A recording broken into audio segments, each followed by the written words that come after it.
គឺជួបជុំប្រសងនៅប្រព័ន្ធវិសាស្ត្រជាសិទ្ធិផងធ្វើកិច្ចនមស្ការព្រះរតនត្រ័យពីរគឺប្រកាសឯកបីគឺសូមតាមកថាតំណាង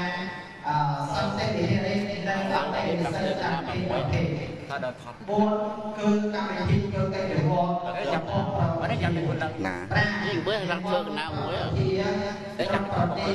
នៅក្នុងការដល់ផ្លែខ្លាដល់ប្រសងនិងប្រព័ន្ធសាស្ត្រ6សន្តិវិហារីនិងអន្តរវិសិទ្ធតាមពីប្រភេទប្រភេទនៅទីយ៉ាងវត្ថុដល់ប្រតិជាជាការកងឆ្លើយនៅទុនការ7គឺលើមានផលបញ្ចប់កម្មវិធីនិងគឺជាកម្មវិធីដែលមាននៅក្នុងឱកាសពេលនេះจึงកុំឲ្យពេលវេលាមានយឺតយ៉ាវទៅខាងមុខដើម្បីចូលនៅកម្មវិធីខ្ញុំប្រកាសថាសូមតតិចគឺសូមប្រកាសនៅបណ្ដាវត្តនៅក្នុងចំណងអុកតាំងពីនិគមដើម្បីប្រកេតជួយជាយុទ្ធប្រព័ន្ធសាស្ត្របានទៀត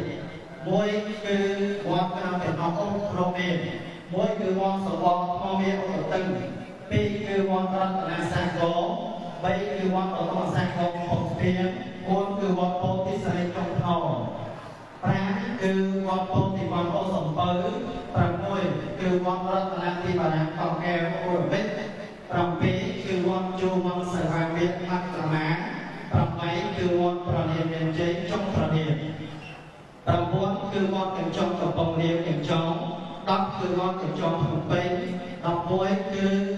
វត្តកំពង់រាំង12គឺវត្តពោធិវត្តកំពង់តោភ្នំតោ13គឺវត្តប្របានកងចាត់កំពង់រាម14គឺវត្តកំពង់ឈូកភ្នំសង្គ្រោះ15គឺវត្តអរុណរាសីចក្រមនៃគ្រឿង16គឺវត្តទុកប្រមាណកលនៅអោឈៀនភ្នំព្រី17គឺវត្តសាសនាសាមគ្គីអូត្រាវរោមប្រស្រ័យនៅក្នុងទីនេះគឺមានសមណសិទ្ធសមណនិស្សិតមហាវិទ្យាល័យតាវិញរោមជាមួយនឹងប្រទេសអាចារ្យសមណនិស្សិត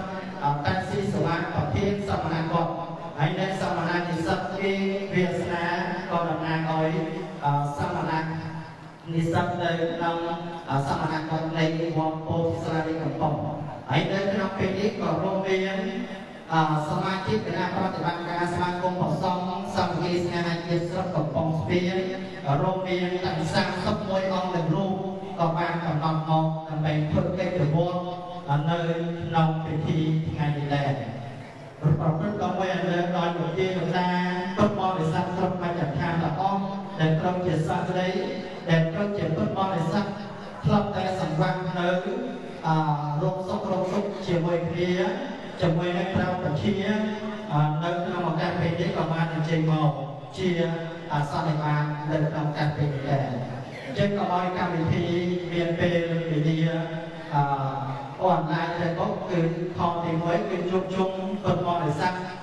តាំងប្រសំតាំងប្រហោះដើម្បី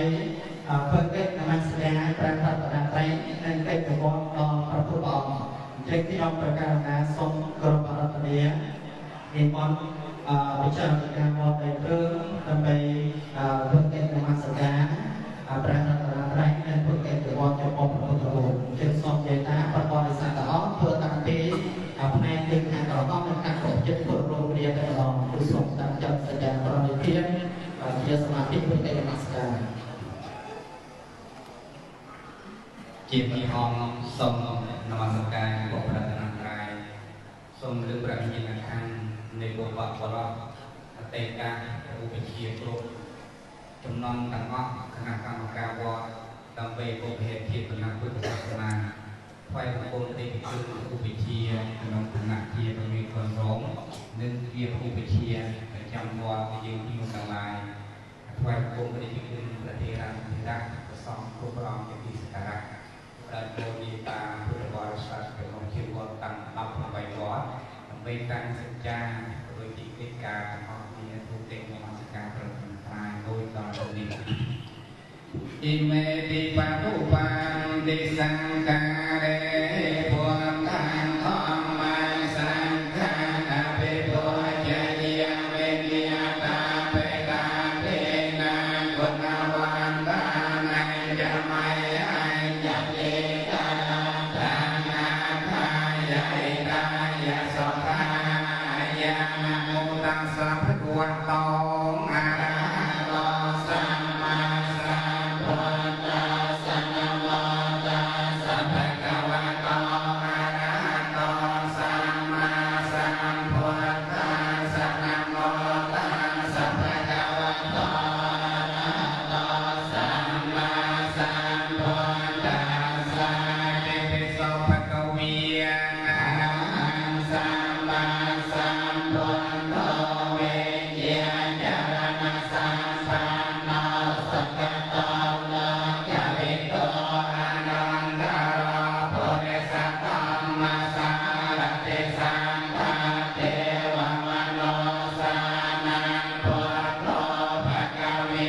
ព្រះមហាទេវប្រកាសហេតុទាំងនាំឲ្យកើតកម្មវិធីធ្វើកិច្ចវត្តជាមួយព្រះឧបជាគឺប្រចាំអធិការវត្តពោធិសរីតិយ៉ាង